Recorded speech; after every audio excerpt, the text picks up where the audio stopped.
Everyone, I am Leela Gayatri. Today we are going to see about antiarrhythmic drugs. What is meant by arrhythmia? It is just actually a abnormality of rate, rhythm, site and origin of cardiac impulse. It's just a origin of cardiac impulse will be abnormal. That's referred as arrhythmia. Arrhythmia is classified into tachyarrhythmia, bradyarrhythmia. The site of impulse will be sinoatrial node, atrioventricular node and ventricular arrhythmias. These are the site of impulse on the arrhythmia.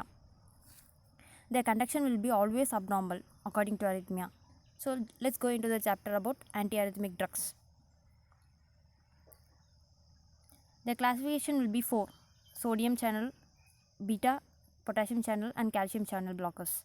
They are differentiated into 4 types: sodium channels, beta, potassium channels and calcium channel. First we go one by one. According to sodium channel blockers, there will be 3: prolong, shorten and little effect. Prolong effect will be there, little effect will be there and short effect will be there. Let's go into the prolonged repolarization. In prolonged repolarization, there will be quinidine, procainamide, disopromide and moxizine. And second one, shortened repolarization. In shortened repolarization, there will be lignocaine, mexiletine, phenytoin. Lignocaine, it will act only effect as will be short.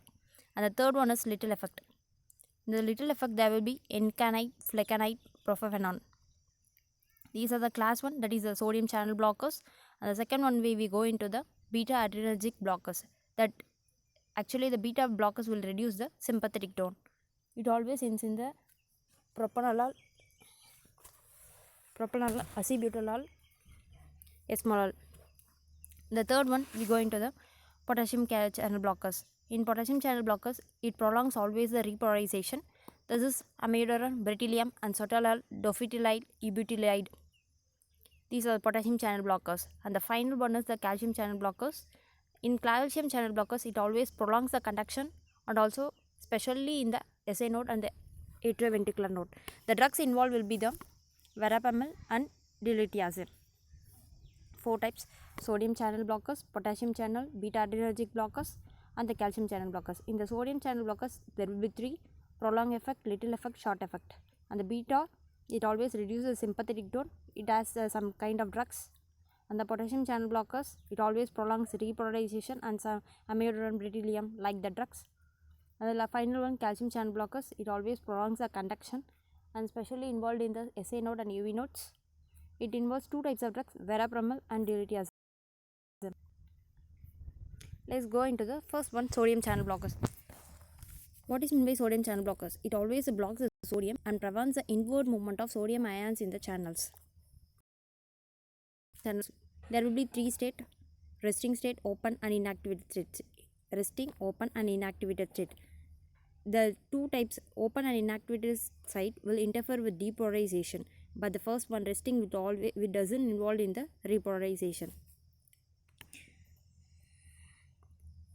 It also prolongs the repolarization by blocking the potassium channels. Next we go into the sodium channel blockers drug, quinidine. First, quinidine. Quinidine is nothing but a D-isomer of quinine obtained from the cinchona bark. It blocks only the sodium channels, depresses the automaticity, excitability, conduction and velocity. It always prolongs the repolarization. It has a vagolytic activity. It is also an alpha blocking agent. Skeletal muscle relaxant will be involved here. Its actions are 90% bound to the plasma proteins. It always only metabolized in liver and excrete unchanged in the urine. Adverse effects will be 2 types, cardiac and non-cardiac. In the cardiac, it leads to hypotension, prolongs the QT intervals, PQRST like that QT intervals, and also involved in torsade D points. Torsade D points is nothing but a pitching of muscles. It also involved in polymorphic ventricular tachycardia.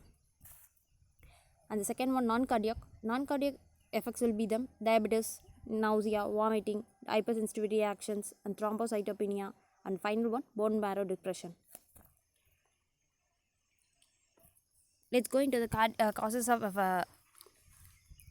sodium channel blockers.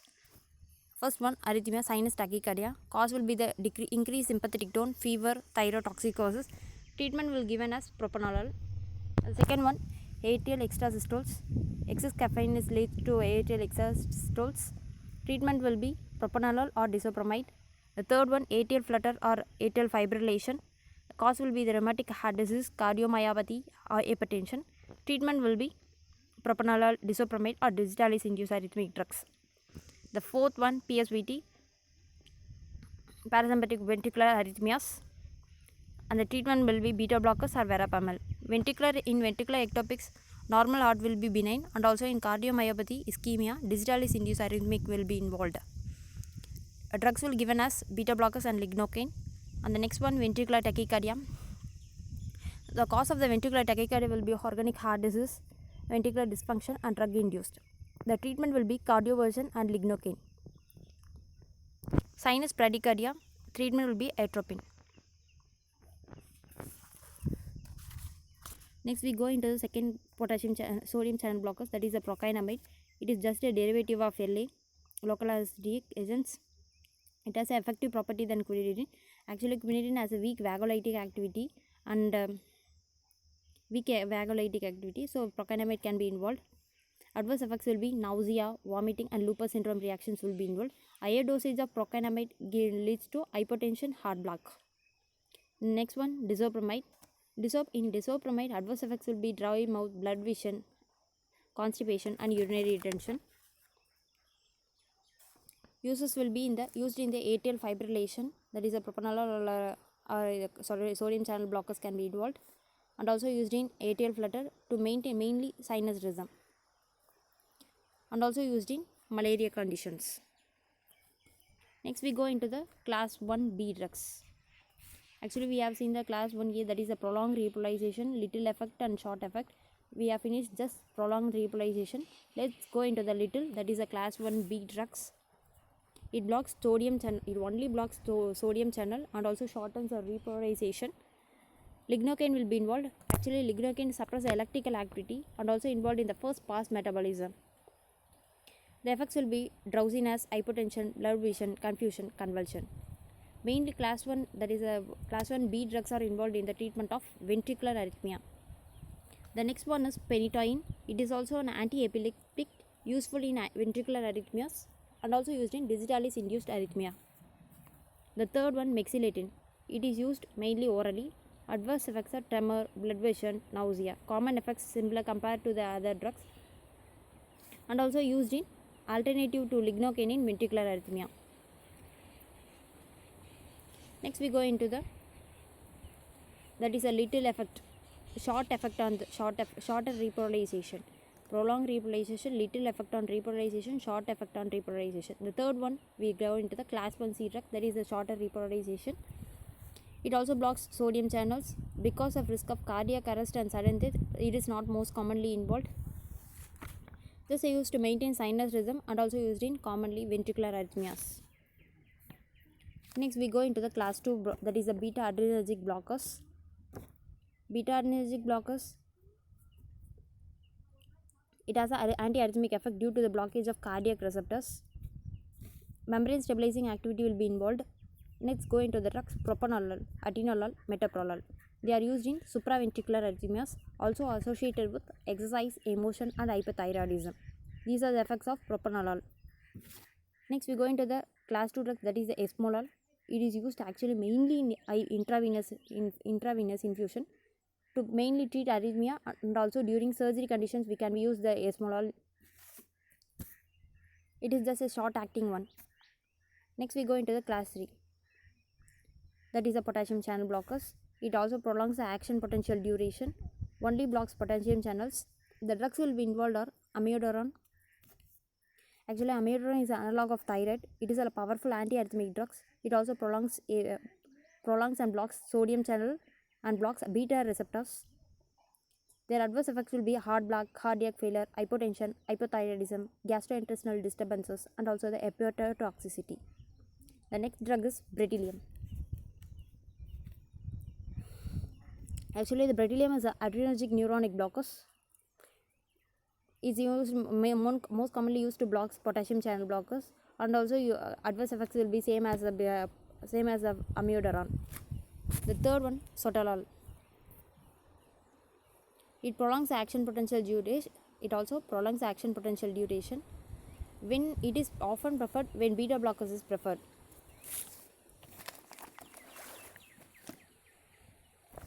Next we go into the class 4, that is the final one, calcium channel blockers. It mainly inhibits the movement of calcium. It also involves in the activity of contractility, automaticity. It only blocks the calcium channel in the cardiac cells. Actually, in therapeutic doses are involved. In therapeutic doses, the blockage of sodium calcium channels will be involved here, and the drugs will be involved are verapamil. Verapamil is used to terminate paroxysmal supraventricular tachycardia, that is PSVT commonly referred, and also used to control ventricular rate, depresses the atrioventricular nodal conduction. These are the effects of verapamil. It's used to terminate PSVT, control ventricular rate, and depress AV node. The three mechanisms are involved: PSVT, AV node conduction, ventricular rate. The second drug is diltiazem.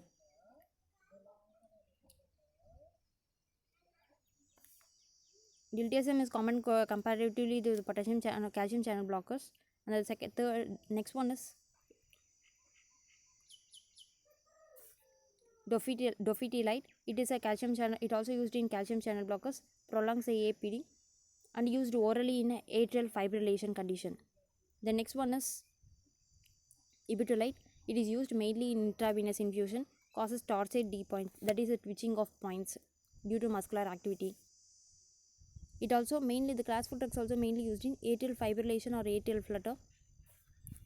It is mainly used to convert sinus rhythm. Actually, the class 4 drugs will be drug interactions will be involved. In drug interactions, verapamil will displace the digoxin, that is used to decrease the renal clearance. The final one actually is in sodium channel blockers, beta adrenergic blockers, potassium channel blockers, and the calcium channel blockers. Other than these mechanisms, there will be other drugs commonly referred as adenosine, atropine, digoxin, and magnesium sulfate. Mainly we are going to see some important points about adenosine. Adenosine is not just a pure nucleotide. It has a short antiarrhythmic action.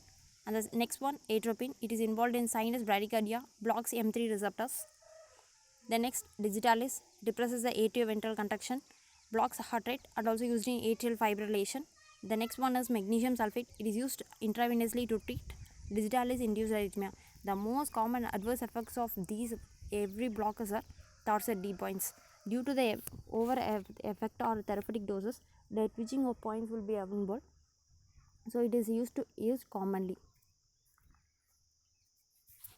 We go a revision about this. Let's go into this. Antiarrhythmic drugs. Arrhythmia is abnormality of rate, site of origin of cardiac impulse. Site will be SA node, AV node, ventricular. Two types will be there: tachyarrhythmia and bradyarrhythmia. Classification will be 4: sodium, beta adrenergic, potassium, calcium. These drugs are commonly used. Thank you for watching this one.